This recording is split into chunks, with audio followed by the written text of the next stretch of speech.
Welcome to another episode of the Carpe Fide podcast, where if the shoe fits, you wear it. And if the truth hurts, you bear it. I am Justin Gruber. And I am Jesse Gruber. And today we hope you will seize the faith. Welcome to another episode of the Carpe Fide podcast. How you doing, Jess? I'm doing pretty good, man. I'm awake, I'm alive, and I know what I believe inside. You're going to do the whole skillet song, or? I can if you want. Nope. Please don't. Please, I beg you. No? Nope. All right. This is episode 202, Keeping Churches Safe. And we have a very special guest on tonight. I'm not aware of any other interviews this man has even granted to a podcast. So I'm just going to say world debut, maybe. I think it's because he changes his name after every podcast. That's to protect us, not him. On with us tonight is Matt Broome, who is Mr. Security. Matt, why don't you tell everybody a little bit about yourself and what you do? Well, I mean, what I actually do or what I get paid to do. So, I do a little bit of everything. But the main thing, if we deal with this particular subject on church security, I do run the security team at my local church, and then also I run the security team for G3 Ministries as well. But man, outside of that, I'm just a normal guy that runs an operations team for Train Technologies in Georgia. I've been living here for the last, 54 years. I know I don't look that old, but no, I didn't even know that. It's taking its toll. I had no idea, man. I truly didn't. So anyway, but yeah, man, I just spend a lot of time around our church, serving in any capacity, actually, in which I can. When the Lord changed my life, He changed my life and changed my attitude towards people. I'd rather now love people than previously. I'd just soon punch people in the mouth than talk to them. So I can see that. I can see how that would be your pre-Christ story. Yeah, it was terrible. I was such a wretched man. I'm really not much better outside of Christ has changed my life. Amen to that. But it's been really good. The Lord allowed me to learn a lot I was in the military, and just working through the military and special forces operations from that perspective and training. The Lord's just granted me a whole lot of wisdom. He's granted me a whole lot of grace, because I don't know how I made it outside of His mercy and grace that He would be able to save me. So it's just now my time to be able to give back and help kind of train up the next generation of young people that are coming behind us, because we're not getting any younger. Well, amen. I just want to say I would like people that want to punch people in the mouth in special forces. That's exactly where I want those people. Yeah. It's funny when no doubt. we met Matt at the first G3 we attended. I don't remember what year that was. 2021? Was that a G3 year? 21? Yes. Yeah. He's approaching us, and I'm like, we've done something wrong. Like, I don't know what we did. I swear I thought we were following all the rules, and that's Matt's presence. But by the end and in years subsequent, we've had some of the most fun with this guy. Yeah, man, it's a whole lot of fun. It's oh, and by the way, I do run the exhibit hall when there's a G3 conference. So there's that. So you do get to, you kind of have to interact with me when you're there. Yeah, no, we are privileged at a G3 conference. Don't be afraid. Yes, we are privileged to interact with you at a G3 conference. He's not from the government, and he's here to help. Which means he can help. So there's that.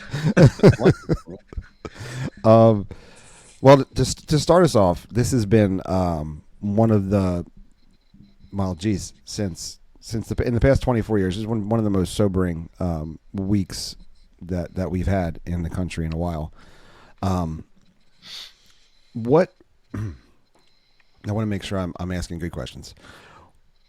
How when we see something like what happened to Charlie Kirk in the public arena, and knowing the explicitly Christian things that he did indeed speak on, should that awaken in us the reality of the necessity of security inside of our local congregations? I think it should do two things. That being one of them. Also, it should awaken self awareness of where we are and who we're around. Unfortunately, because the wickedness and the evil is around us at all times. So if you don't have good situational awareness or self awareness, you could very well put yourself in a spot that you don't need to be in. Yeah, I mean, I feel like we were chatting a little bit earlier. We saw that in the video on the subway. Yeah. With, oh man, I cannot for the life of me get this girl's name right. Is it like Iriana? I don't know. With that video of people just not paying attention, and then when they were paying attention, doing absolutely nothing. I mean, the poor girl's just sitting there on her phone. I think there's a lot of lessons to come away from that. But yeah, no, self-awareness would be great. And if the leftists could become a little bit more self-aware, that would that would help me, at least mentally and emotionally, for them. But I know what you were trying to say. If they could at least all have blue hair, then at least we could just all identify them all at the same time. I think we're getting there, Justin. Honestly. Well, the problem is they don't know what they identify as. So how are you going to identify them? Yeah, that's another issue. We're about to go into a different topic. For one personality, let alone multiple. All right. Yes. What? This could descend into what from at least from your perspective as someone who's involved in the church security and in security for a large church and in security for a large ministry, what's the biblical foundation for planning the right defense of our church bodies? So there's a whole lot, right? I look at it from our local perspective at Praise Mill. We kind of adopted like some scripture to help us kind of formulate like what our mission was and what it's for.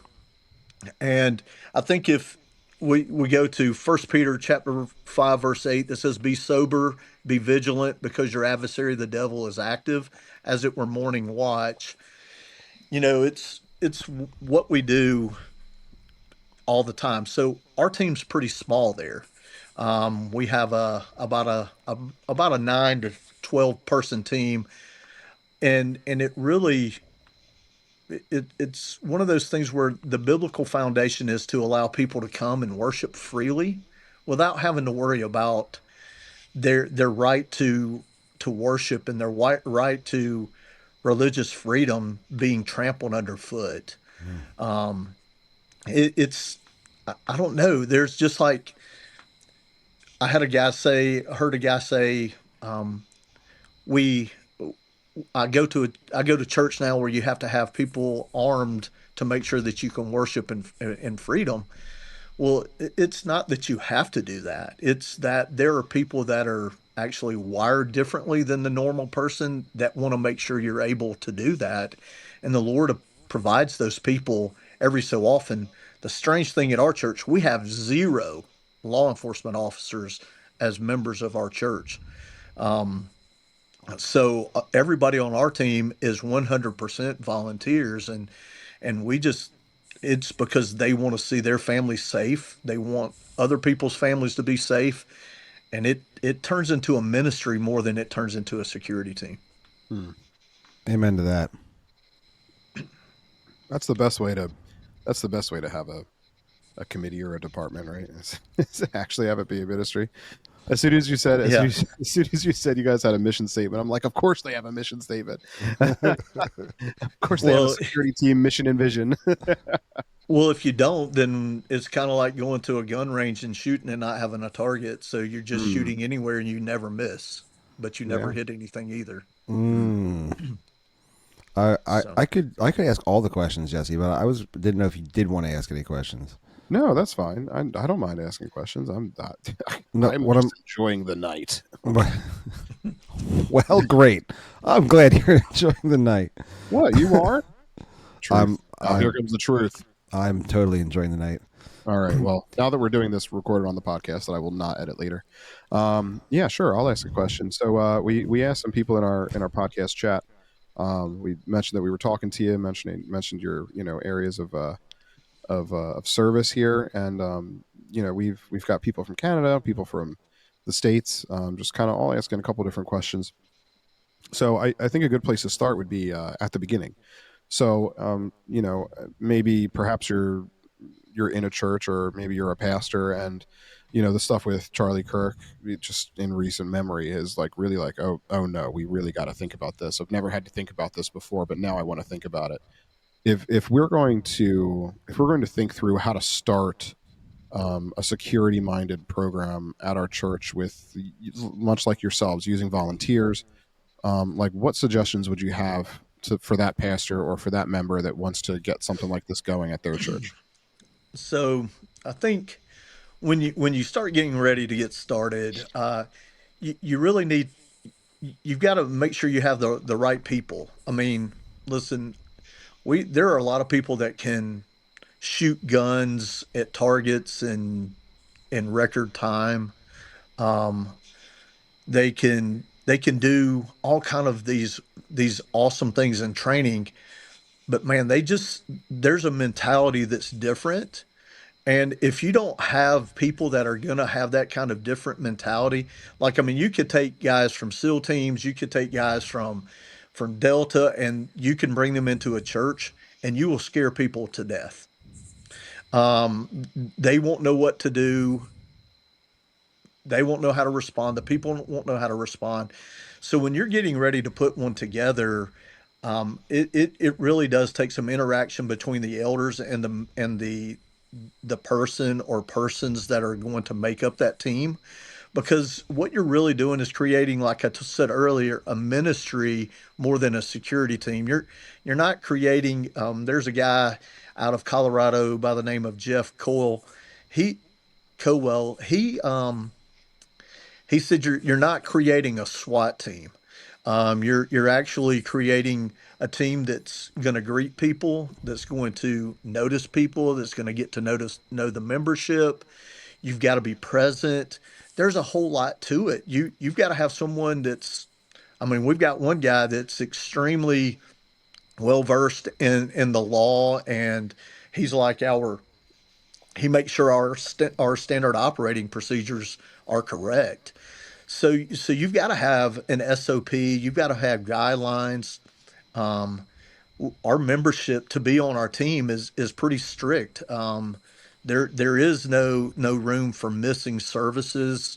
It's much like the qualifications of a deacon, to serve on our team, and not only that, but you've got to get to know everyone, and then you've got to understand how to compartmentalize that when things don't go well, and you're having to hear some things that are not so good about some of the members, and you have to learn how to put that, like, not in the forefront to want to talk about or change your attitude towards them, but just because you have to keep an eye out here or there. And man, it can be a challenge. So when you're getting ready to put this together, just from that, there's laws you got to get to know, like in certain states, like in or actually cities, like in Denver, Colorado, they cannot have a security team unless they are actually registered and trained, by a third party.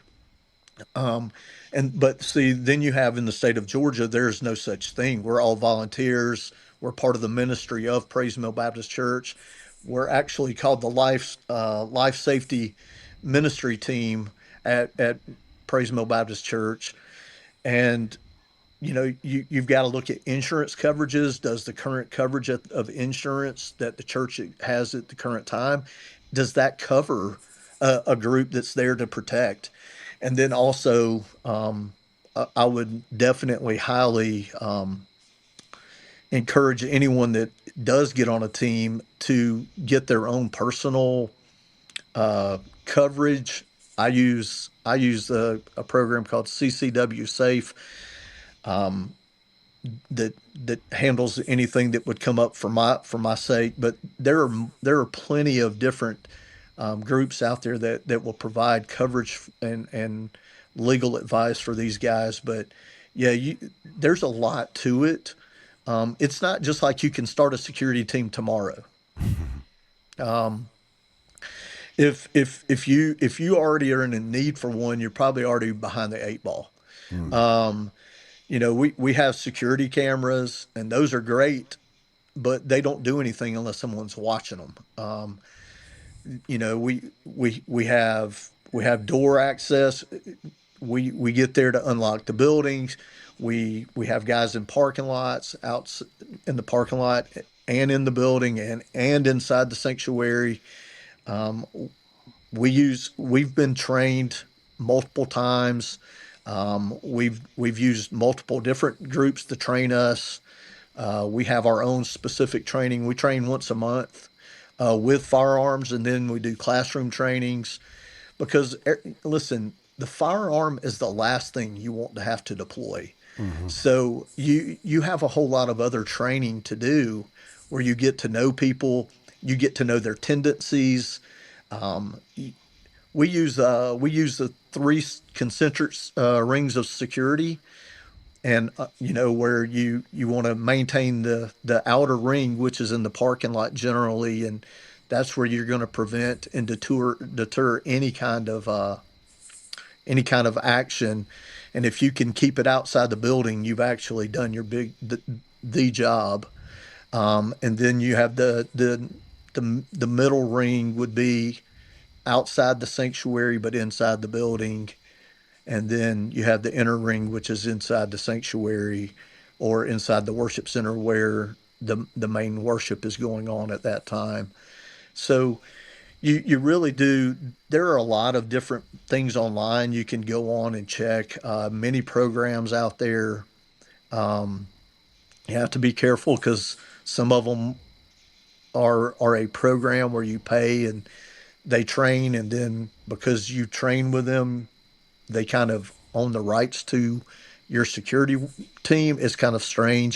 That's weird. Just yeah, you what I would say is that you really want to investigate what programs you would use.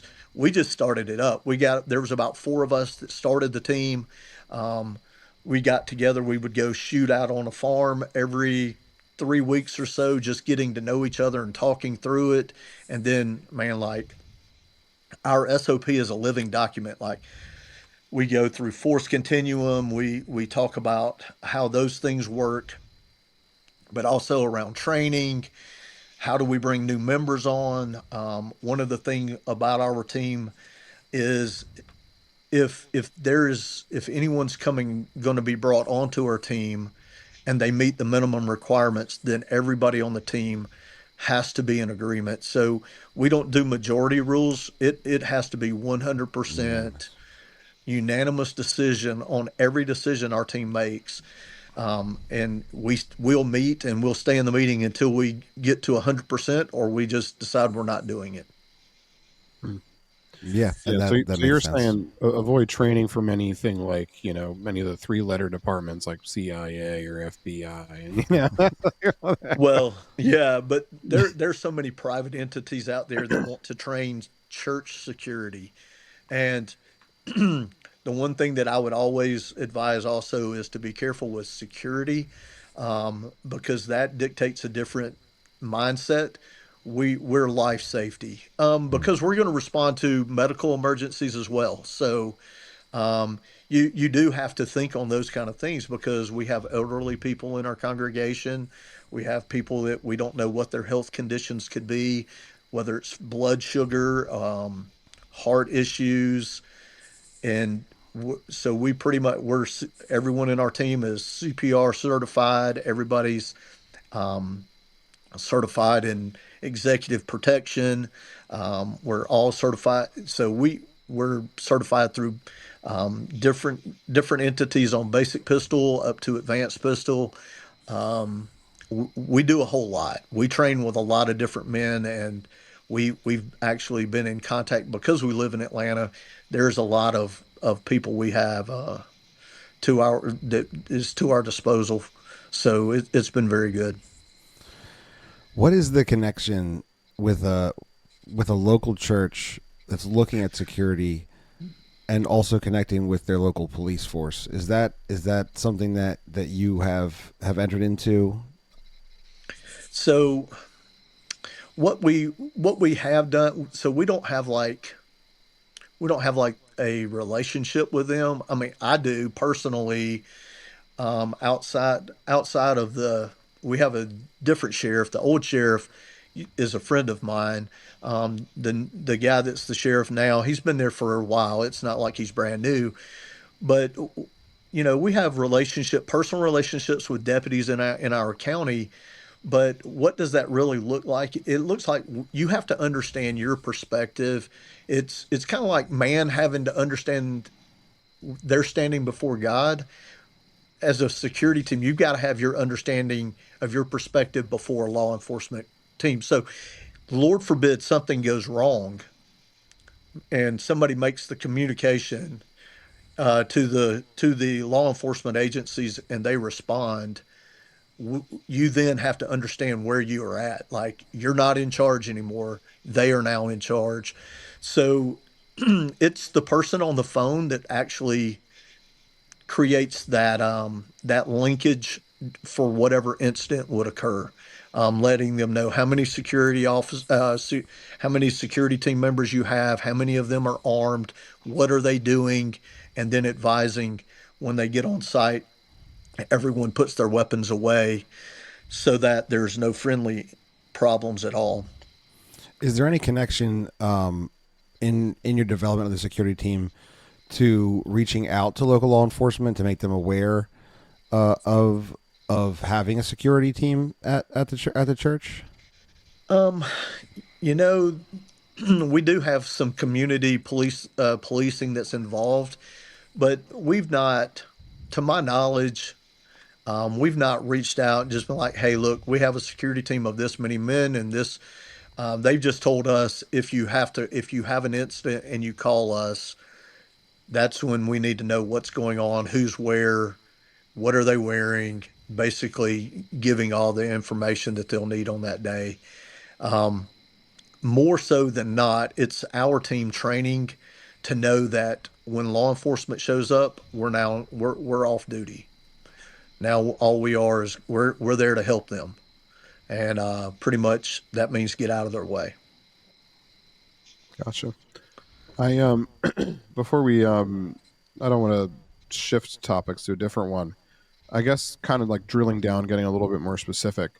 Um, we were talking before we recorded that we've got, in terms of our listenership, we've got a mixed bag. We've got some family integrated churches. We've got some churches that do different children's ministries on Sunday morning during the service. Like if in this consideration of church security, obviously, if a church has a lot of kids, we're going to want to make sure the kids are safe, whether that is in Sunday school or whether that is in the service. What do you have any specific mindsets or specific plans or actions to help in considering making sure that our kids are safe Yeah. So if and when something goes down? so we do because we give parents the option at Praise the Mill. I mean, children can come into the surface, or they have nursery care for a few of them. So we do have a few things in place. We do connect with our local law enforcement when it comes to doing background checks. They're gracious in doing that for us, providing those things for us. Um, and we've not had them one time tell us no. So they're gracious in doing those things for us. But we also, I was as I was telling Jesse earlier, like we we don't allow. So like if there's a husband and a wife that are serving, and whether it's any kind of child's ministry, the the husband and the wife are like one person, and then there has to be another person that's outside of the husband and the wife to serve there as well. That's for the protection of the husband and the wife, and protection of the children. Another thing, it may sound a little petty, but the, I, at this point, most of the time the parents are, if the child is in a nursery or and they are in diapers, they contact the parent to have them come change their diapers so that there's going to be no opportunity for any kind of inappropriate touch, those kind of things, because it's extremely sensitive. And if you want to ruin a church, you allow those kind of things to happen one time, and man, it'll be detrimental to the body, and it'll cause more problems. So we've just elected to have parents come take care of those kind of things.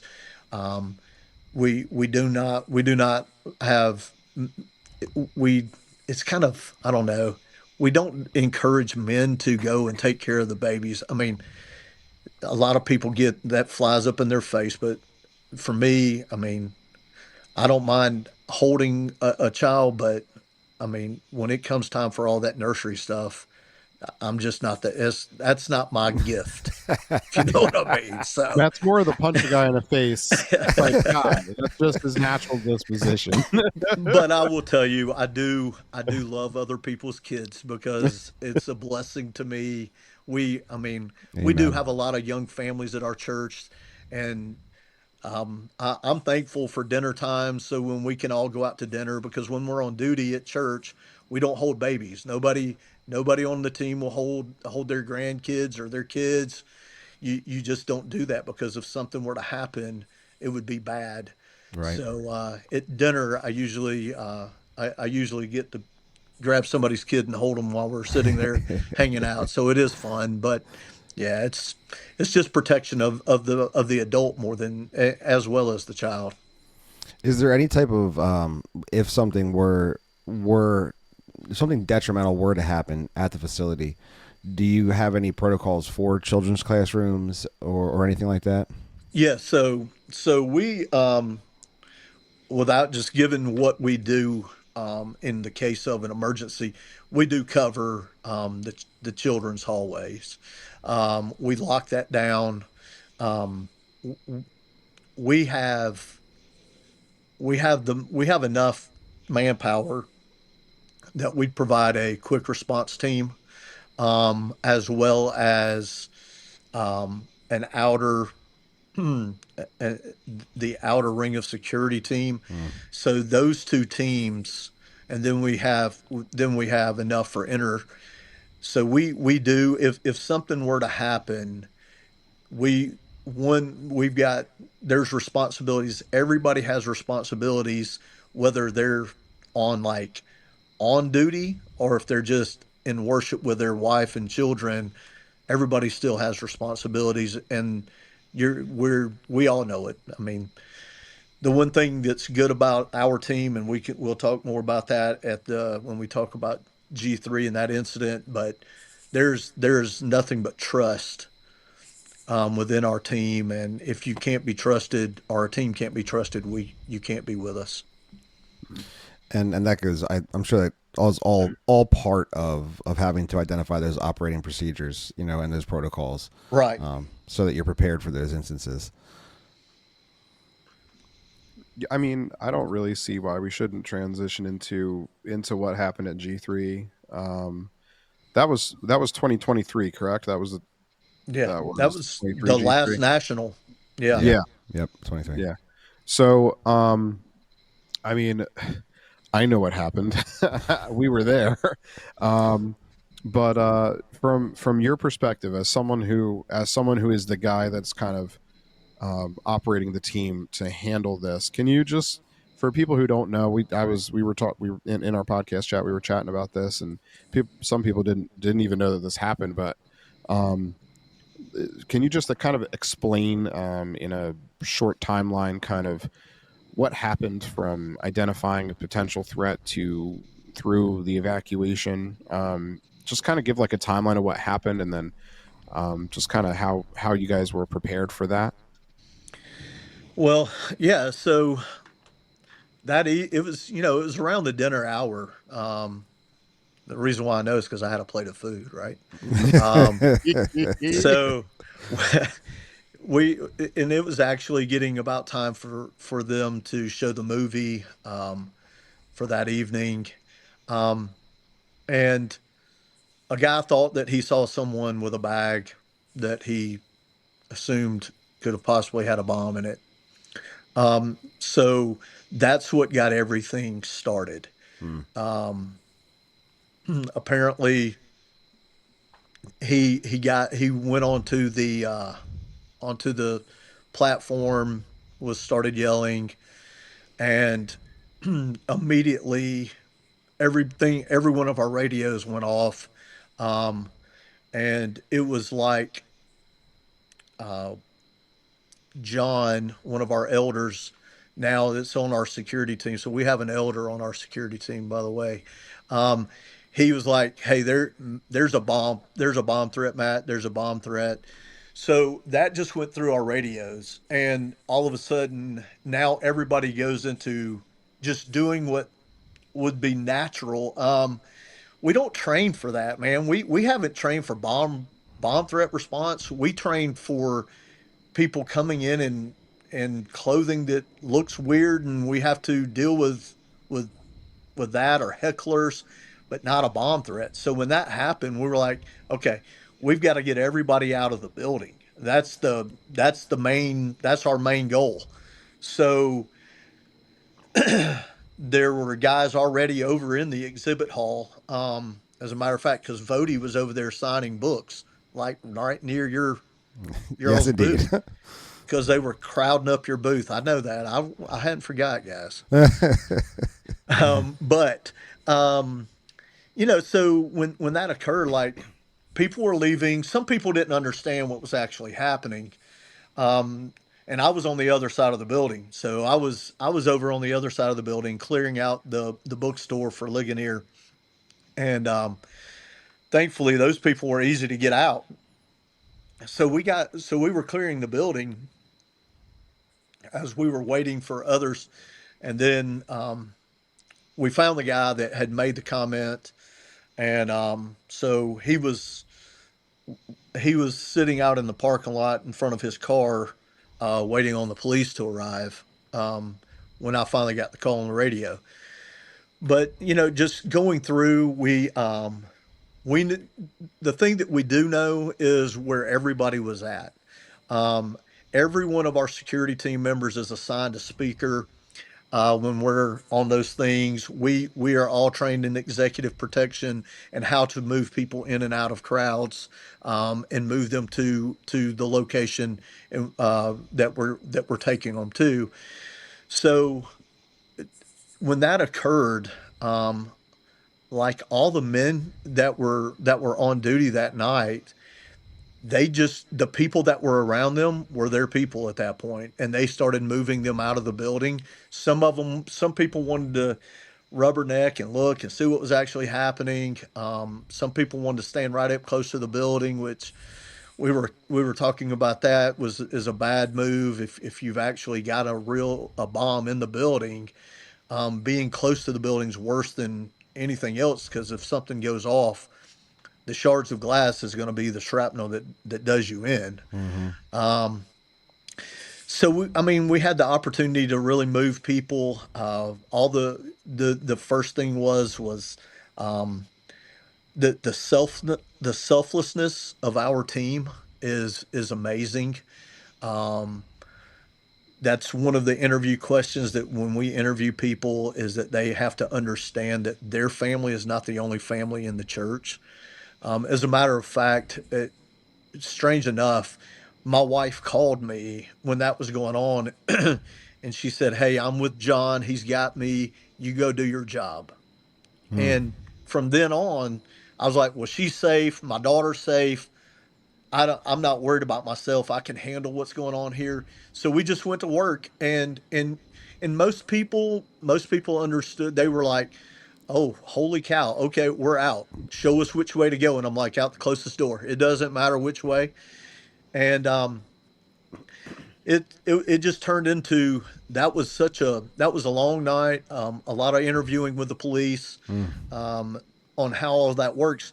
But when we talk about training, man, we just don't train on that. We never have. And funny enough, weird enough, dumb enough, we haven't done more training on it. Um, Well, you're already experts in it. There's no reason to train on it. You lived through it. I mean, come on. we, I like I told you earlier, I couldn't have been more proud of that team and their response that night than any other time. I mean, look, we know, like I said, we've been trained executive protection by two different groups, extremely professional. But that night, it was something different. Like, I didn't hear my team panic. Nobody on our team was like, they didn't know what to do. Everybody just, they figured out what needed to happen.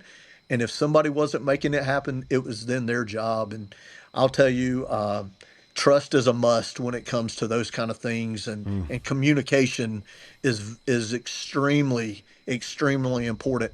Talking on radios, I don't know what it is, but some people can't do it.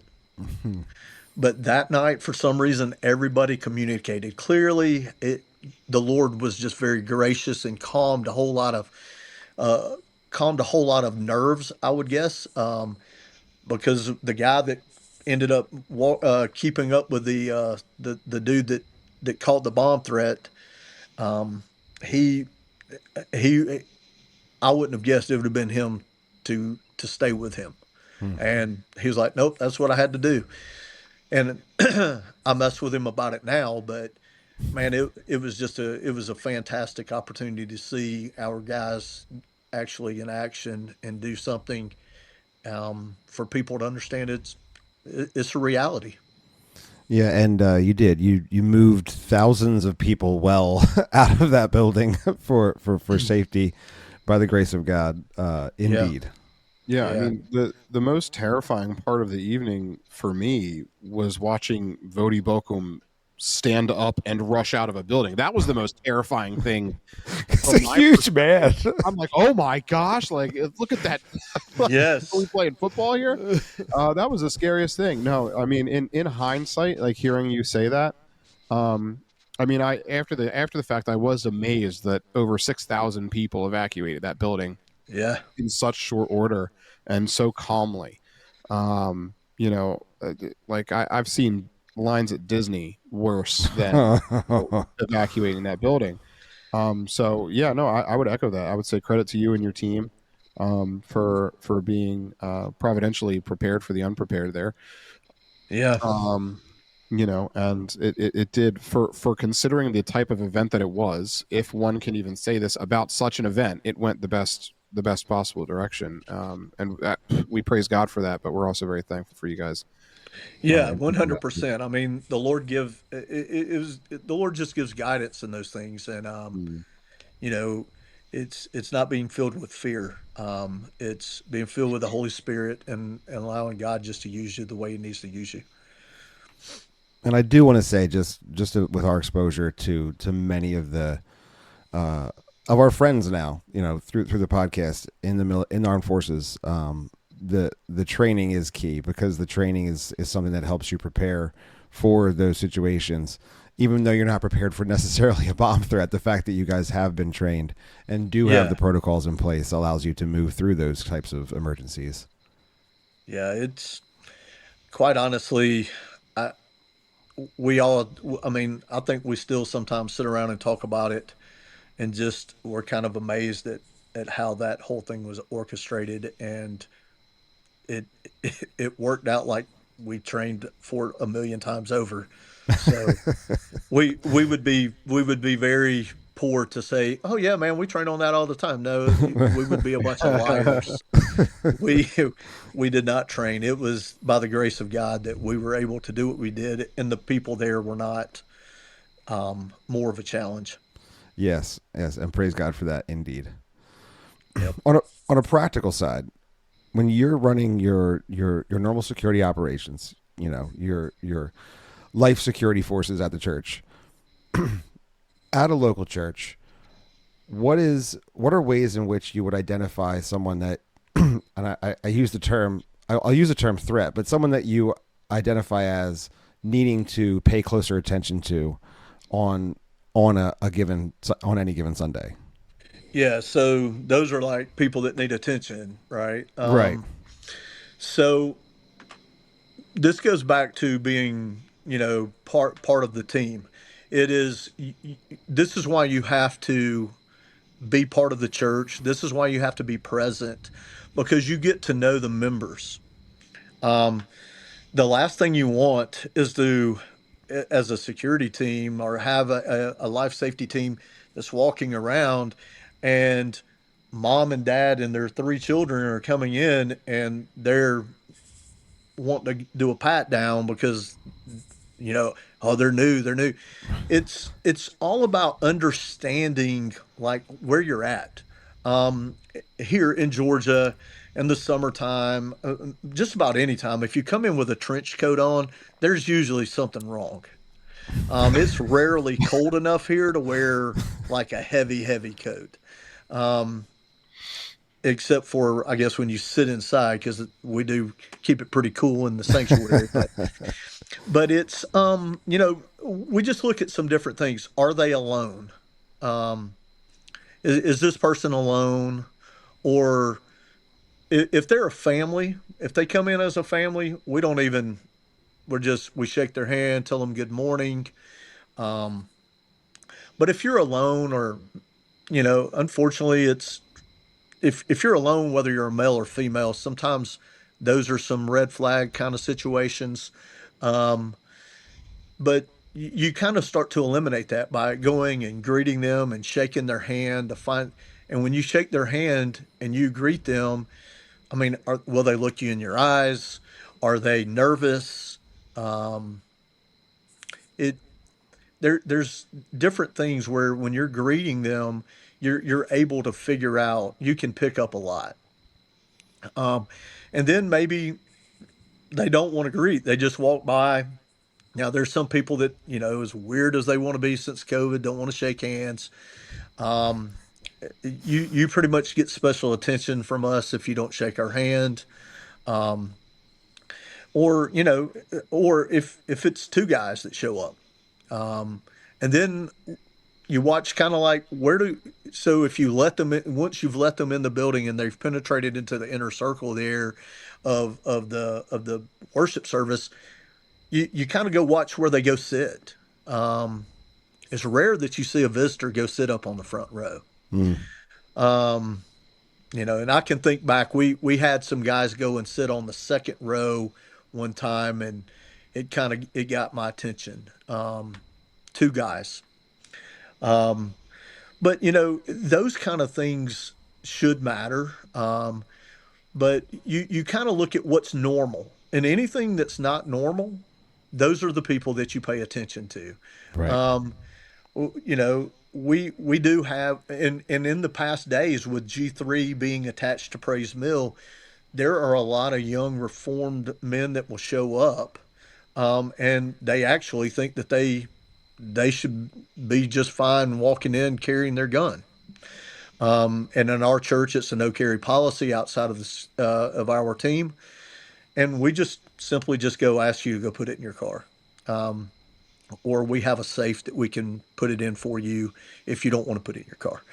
I don't care which one. You're just not going to do that. You're not going to take your gun in and sit in there. Some people do get offended by it, but usually, if needed, they usually get past that, and we just move on. But you just want to make sure they're not out of the normal. If you're here, we just watch videos, man, like that shooting in Texas where that kid comes, he go, and the kid comes in, then he goes back out, and then he comes back in, and he's got a shotgun under his jacket, and it turns into a whole disaster. And if you're a visitor and you come in and you leave something in your car, you're probably going to get some attention when you go out to your car and then come back.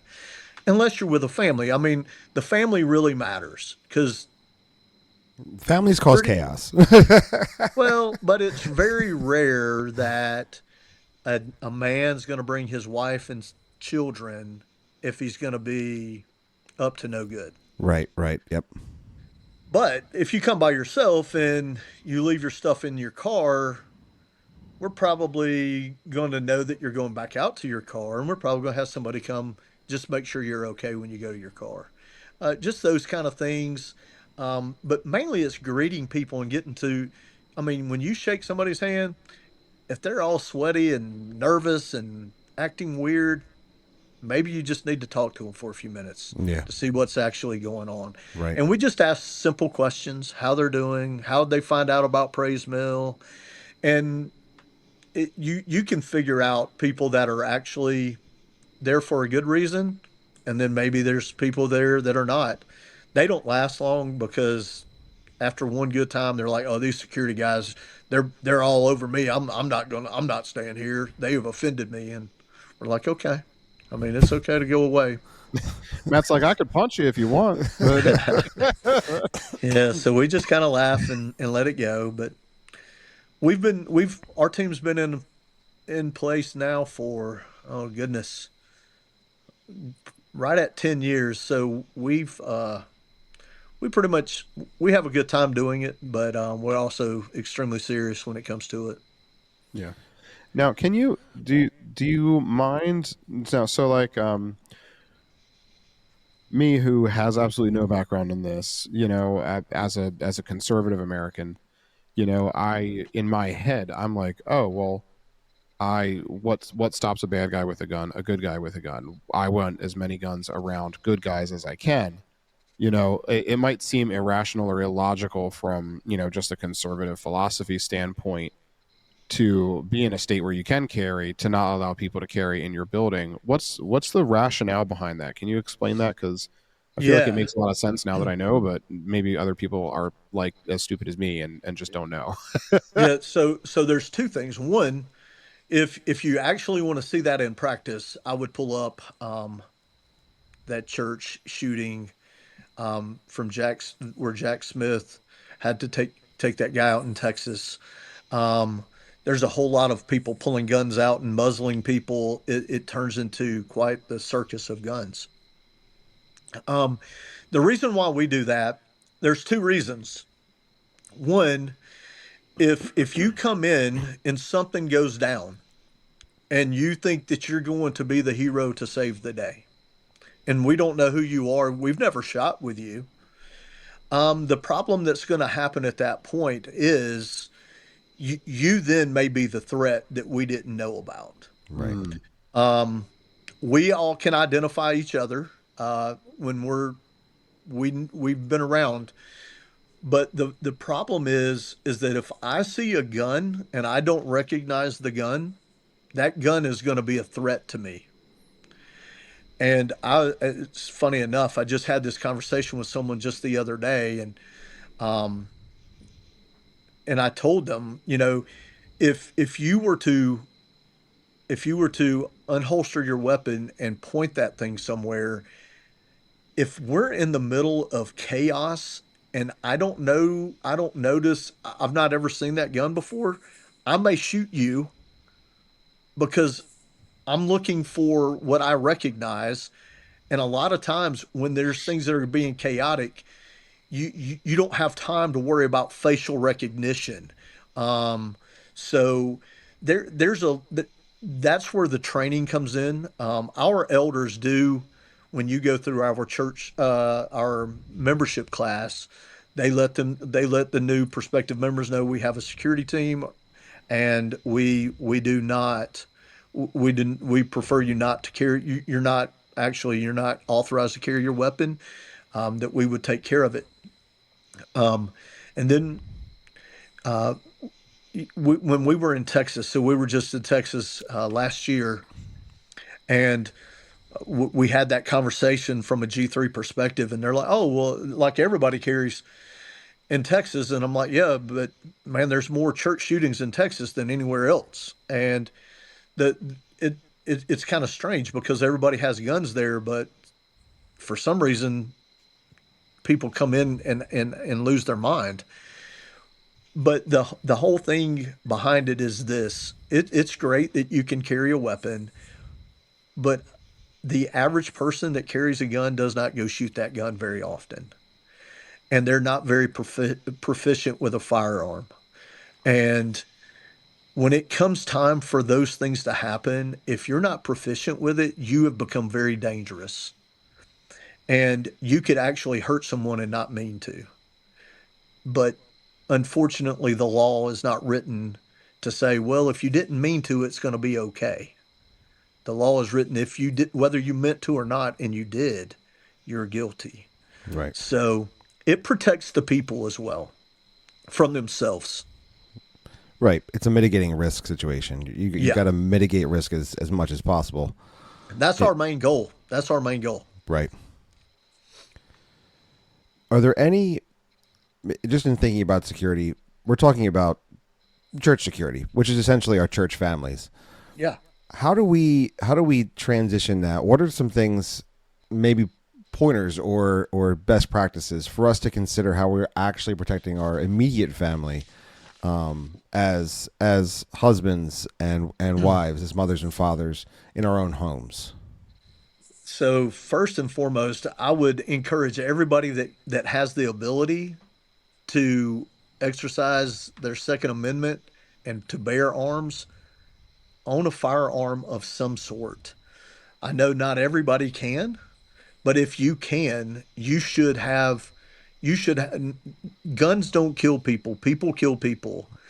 And a lot of people are scared of guns because they're afraid that that gun somehow is going to pull its own trigger and it's going to be used. It doesn't work that way. So, if in the state of this country currently, if you do not have a firearm in your home, it just makes me wonder how serious you take threats around you. Um, Also, I would tell you, you need to have a family plan. We have a plan. Look, when even before we started a security team at our church, I had a plan on what my kids and my wife were going to do if something crazy happened in that sanctuary, I, to the point that, like, I was like, this is exactly what you're going to do. You're going to go up to the front. You're going to go out the left side door. You're going to go down. You're going to go down behind the gym, and you're going to wait on your dad to get there. When I get there, we'll be ready to go home. Until I get there, you stay. And and you know what? While other people thought I was crazy, my kids are like, no, if something happens, that's where I'm going. I don't care what any of y'all do. That's what my dad said we're doing. That's what we're going to go do. But it's the same thing here, at my home. If someone comes to the door and my daughter and my wife are home by themselves, one, they're not going to the door. Um, if there's someone that persistently stays at the door, I have a 12 gauge with buckshot that my wife knows to go get, or she has her own pistol, and well, both my daughter and my wife, and I've told them, you use that to no end, and you pull until it goes click, and then you throw it. But it's we don't plan because we've gotten so complacent in this country where we don't think it's going to happen to me. It will only happen to our neighbor. And when it happens to me, it's too late. So I would encourage, if you don't have a plan, it's like having a fire escape plan. If you live in a Yep. house that Yep. has more than one floor on it, why would you not have an escape plan and make sure everybody understands how to execute it? My, Now, I don't have little people any longer, but my wife and my daughter both know exactly what to go do. It's probably easier because they're both adults, but it's also gives the responsibility to the dad for all those little people. Yeah. You've got to make sure. I mean, you can't even worry about yourself, and that's our problem. Is we we're not in a society where we we're in a pacifist society now that, oh, those things won't happen, and if they do, it was just meant to happen that way. No, no, it's not. No, no, no. Exactly right. It's just not. I mean, the Lord did not create sheepdogs to let the sheep get slaughtered. Those dogs fit right in to take care of those sheep and to keep them close together. And if you're not going to and if you're not going to protect and provide for your own family, you really don't have any business trying to protect or provide for your church. Yeah, yeah, yes, and amen.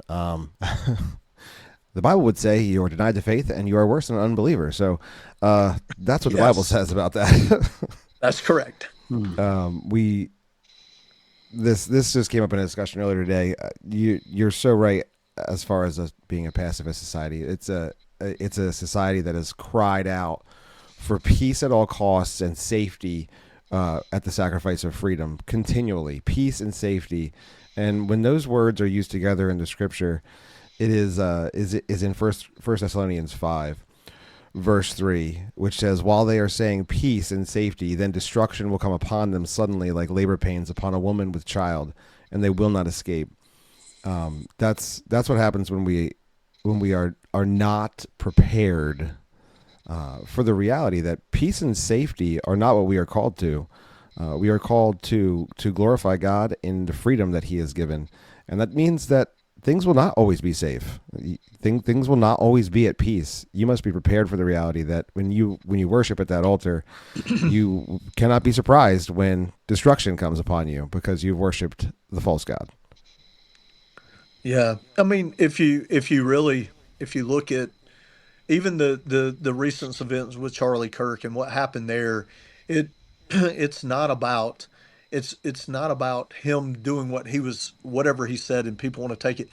It is the whole situation where there is a wickedness and a darkness that people live upon that do not want the light to come. They do not want it to come to bear, so they will do anything to extinguish the light. And when those things occur, bad things are going to happen. And I'm not saying I mean, I'm not really worried about people's words. They can get all upset with me, and I mean, I've been called worse things than most people will call me now. I mean, that's a long line of people, right? But the fact of the matter is that I'm fine with all of that until you start to physically start to to force yourself upon me or my family or my church family, and we're just going to protect that to the best of the ability the Lord will allow us. Yes and amen. We've got. How are you on time, Matt? I don't want to. I'm berate fine, you. man. I'm good actually. So we talked about our families. Now I'd like to talk a little bit about, we mentioned earlier we've got some listeners in Canada and we're in the communist state of New Jersey, where things have gotten a little bit better thanks to the Supreme Court. But so how would you think through a security team where your local governance or national governance won't really allow anyone to carry firearms? How do you still be as safe as you possibly can in a situation like that? Well, I mean, it's firearm free society at that point, right? So nobody has them. Oh yeah, no, right. Right. Oh, I forgot about that. Doggone. I forgot That's about not right. Sorry. No. I just think through that, man, and it's going to require a whole lot of communication. It requires the presence of men, and I think that our security team at our church is comprised only of men, mainly because none of the women there are interested in being part of that. Um, I I look at it from one point of view and think that it is like as I said earlier, it's similar to the qualifications of a deacon. But I think that when you look at just comprising a security team, period, it's about being present, man. Like you've got to be there, and if whether you have a gun or not. So carrying a gun is it's uncomfortable sometimes. Like it gets in the freaking way. I feel very weird without it, but it just gets in the way, and you so the gun is the last thing you're wanting to use anyway. Um, it's all about the training that you get where you learn how to walk up and talk to people, greeting them, and as far as I know, it's not illegal to go and shake people's hands and ask them how they're doing and how their day is going. I think they're Um, working on that in Canada, but I don't think it's passed anything yet. You yeah, as long as they don't want to, but know? but when it comes to like you can't have a gun or you can't have a weapon, I mean at some point it's going to be you can't carry a pocket knife. Um, but you could carry a hammer, I guess, if you're in Europe, right? Oh my goodness. But the fact of the matter is that no matter where you're at, if you're going to have an effective security team or any kind of team, communication is key. So you have to learn how to communicate with one another, and you have to learn what you can and can't do. You've got to know the law. Like in Georgia, I cannot put my hands on someone to remove them from, let's just say we have hecklers. I can't touch them. I can stand around them. Now, if they touch me, then it's a different story, but I can't touch them first. Um, and so when you know the law and you know what you can and can't do, if someone's going to come and try to cause harm, and they have a weapon and you don't, man, you better learn how to lock down your church in a hurry. Mm. So so what can you do if you can't legally carry guns? Well, you can have cameras, you can have automation with mag locks in your church. I mean, those things used to be extremely expensive. It's not crazy expensive anymore. It may be $300, $400 a door, but you could do that and you can lock those doors down. They there's also a security film that you can put over glass to protect any kind of glass doors that will it will at least buy time to get people to a safe room. And in the event that you're in an area where you can't do anything for defending yourself, man, you've got to have a safety plan in place. Like, where do we go? What door is going to be the barricade door? How are we going to do that? Who's going to be the ones on the phone with the police? How long? What is the police response time?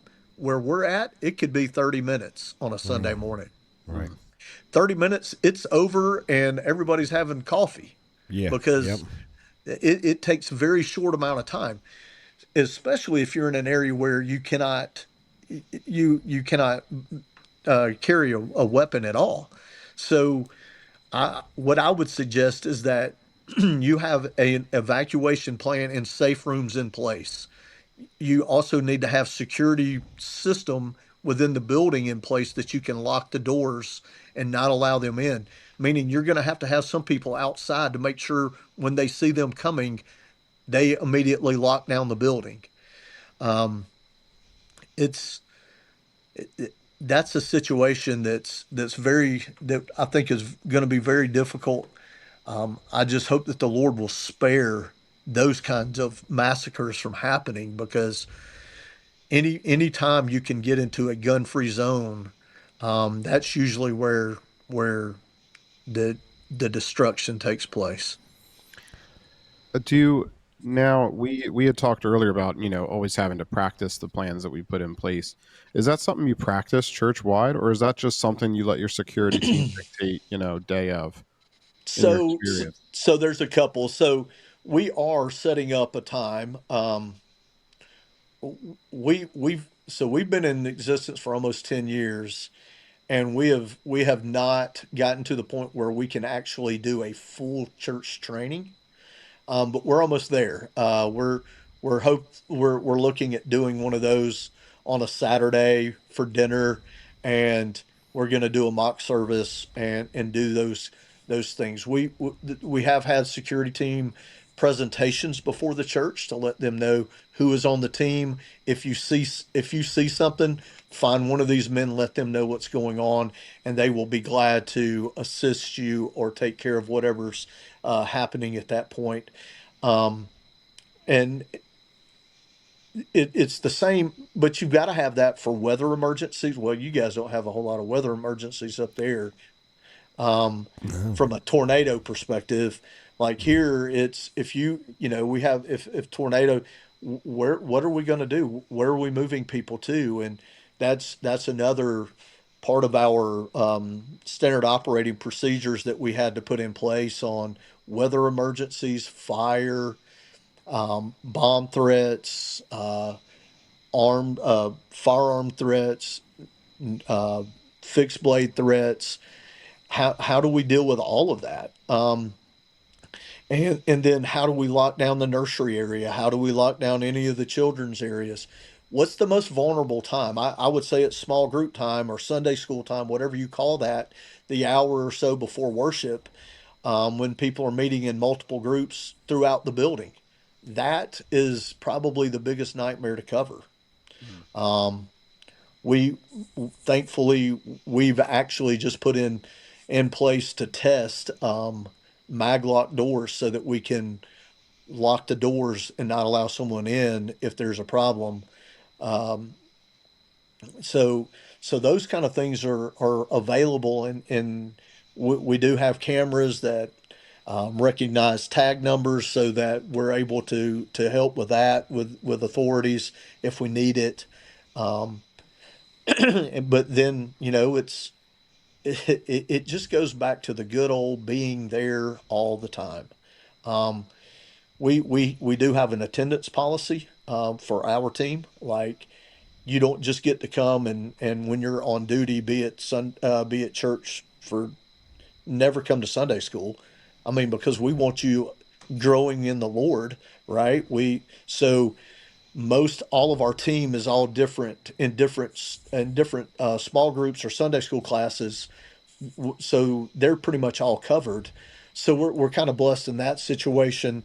We did have a situation where, you know, at Praise Mill we have a gym that's probably 150 yards downhill from the church, and we used to have our youth used to meet down there by themselves on Sunday morning. We've finally convinced our elders and everyone that we want everybody in one building so we have less risk. Right. So there's some things where you have to put those things in place and those plans, and man, our elders have been so supportive of us and looking for us to do whatever we need to do. They're willing to help. Um, we meet with the elders once a month to find out, is there any new security threats? How is there any updates on any of the other? And listen, a security threat may be someone that's going through family issues. A domestic's going to be a bigger problem than not usually within a church issue. Um, so we need to know. We don't need to know the person's what they've done. All we just need to know is who do we need to watch this week. Right. And we've unless it's a criminal offense, we try not to get involved in people's personal lives. We just know, hey, you need to watch so and so this week, and we don't ask questions. We do ask, is it criminal? If it's not criminal, then we just which it's very ever rare that it's a criminal Right. offense. So there it goes to being present and communication, and it's been a blessing here with our elders being on board. Our elders actually, the structure that we have with our one of our security team members is an elder. So basically we have a signal chat for our team, and if there's something actually that goes on between the week during the week, and we need to get notified, he'll let us know, and then we just do our job, and we meet once a month, and then we train once a month, and there's a whole lot of camaraderie that goes on within our group. So the necessity really, and it makes perfect sense, as a pastor is offering, that pastoral care, and is made aware of those issues, particularly in domestic issues, because obviously in a church that's one of the main issues that you could come across. To be able to make the security team aware, it does just make a lot of sense, because that's obviously an area of weakness at that point. It's an area of mush that you have to be aware of, to mitigate any risk or interaction. Yeah. It's just things you don't think about because we're just moving through the life of worship, on a Sunday, but are obviously, when you say it, that makes obvious sense. Well, I think one of the other things that a lot of people kind of get a little squeamish over is, oh, that means the security team knows all of my sin or all. That's why we desire the anonymity of the people. We don't want to know if Joe down here is struggling with whatever sin in his life. Those things don't even, while we would pray for that brother if we needed to, but those things are not concerning from a security standpoint. But if somebody's struggling and man, they've had some family issues, and there's a possibility that things are going sideways, then yeah, we do need to get involved, but it doesn't go any further than our team. And just the way that the respect that these guys have for the elders and for their brothers, it's pretty special the way that works here. And I mean, we've worked around other church security teams when we've gone on different G3, for example, out in Oklahoma, up to DC.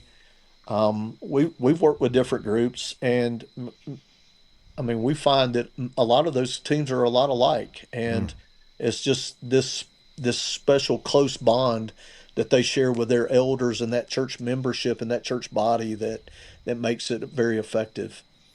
Yeah, so it definitely does sound like the biggest key is making sure that you're it's so ironic, making sure that you are connected to the body, right? The body the body itself should be able to identify these threats, because the body knows each other. They know who is in their family. It'd be like it'd literally be like a stranger showing up to your house to have dinner. Well, everyone knows that you are a stranger showing up to our house to have dinner. We're going to pay attention to you, and that is an obvious key factor. Whether you were in Canada or communist New Jersey, and they don't want you to have any firearms, being able to identify the people that do need to be paid attention to is key. And it's almost wired into the church. The church should be paying attention to someone that is not a part of the family, because we want to know, one, how can we minister to that person, right? And as soon as we're beginning to answer those questions, as they are answered, are going to reveal what level of potential threat this person could even be inside of our church building. It makes total sense. Yeah, what's really been great lately. We do have a lot of young moms with young children, and they'll be like, "Hey, Matt, did you guys see these two young men come in?" We're like, "Yep, we got them. Thank you for letting us know." And it's that whole thing where they feel comfortable coming and talking to us because they know that we're going to take care of their kids, and it really reinforces the whole communication within the church body itself. Not just communication with the team, but from the church body. Like, uh, I had a mom come and say, "Well, hey, this one child, he's wanting to be around all these little people way more. It makes me a little uncomfortable. What do you think?" I said, "I think if you feel that way, you should stay around there. You should watch him." And it just gives that empowerment to the moms and to the dads to feel comfortable, like, hey, if this is weird to me, and I'll go bring that up to any of these team guys, if they think that it's weird, then it validates my concerns. And we're usually, and if there's problems, we don't try to mitigate. We're going to mitigate a threat problem, but if there's something between members, we're like, listen, y'all, you need to go work that out with the elders. Um, and those are the opportunities that we have where you don't get involved in silly stuff, but Right. you do want to make sure that there's always that open communication. And we just believe in getting people one be with one another, to deal with one another, and if that doesn't work, then they need to talk it out with the elders so that it helps continue to keep the body cohesive. Yes, and amen. So Matt, you have been an absolute wellspring of information for someone who used to punch people in the face for a living. For a living. Wow, I didn't know. well, I don't know about that part. Sorry, I for didn't fun. get paid Sorry, I for meant a for whole fun. lot of that. It was personal gratification. That's what he received. Yes. It's Man, we always have a good time with you, Matt. I'm really appreciative. I'm really appreciative of you coming on and answering literally all of our questions that we had. Yep. It is very late, and we are thankful that you were able to hang in there with us. And absolutely, man. yeah, I need to find more just text me topics that you want to talk on, and we'll have to have you on. You again. guys just need to come to the next G3 conference, and we can have a family reunion. Ooh, shameless plug. Tell us when it is. Tell us when it is, Matt. The next G3 conference will be in February of 2026 at Praise Mill Baptist Church.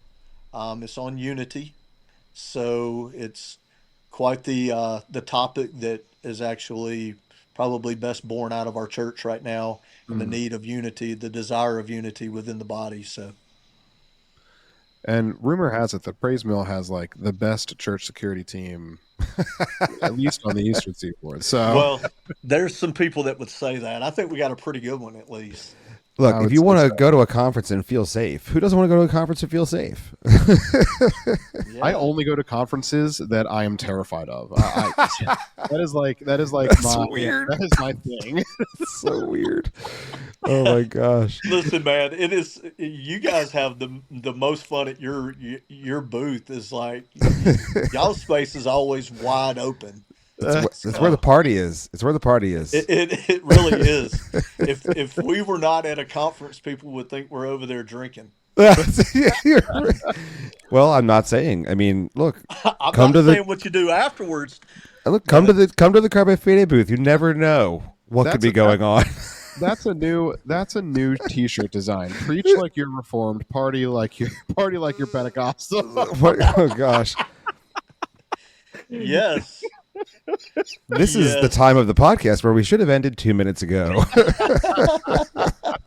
This is where your post production comes into work. Oh yes.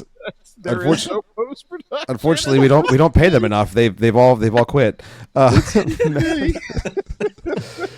Oh man, Matt, I just really appreciate your time tonight. Thank you so much.